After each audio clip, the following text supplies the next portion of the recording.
I think sometimes we misunderstand the very essence of faith, and sometimes we love God, we fear God, we trust God, and we have faith. What faith doesn't mean is never being afraid or never feeling fear or uncertainty. We're always going to be tested in our faith. We're always going to have uncertain situations. But that's the point of faith.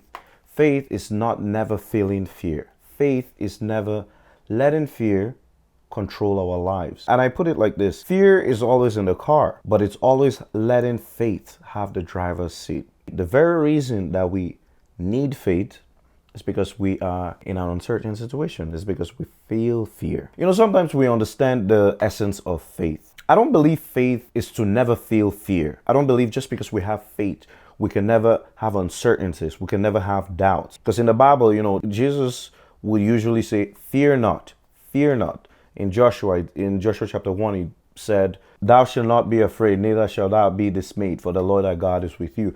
Why would Jesus continually tell the disciples to not be afraid? Why would the Bible always tell people in certain times, don't be afraid? It's because they were afraid. And that's the point of faith. Faith is to not never feel fear, but not to let fear take the driver's seat. Fear is always going to be in the car. Uncertainty, doubt, all these things are always going to be in the car. But it's to let faith have the driver's seat. It's to let faith control the decisions we make. It's to let faith choose the pattern of our decision-making processes, not fear. However, they are always going to be close by, because that's the very essence we need faith. Anyways, faith won't be faith if fear wasn't close by.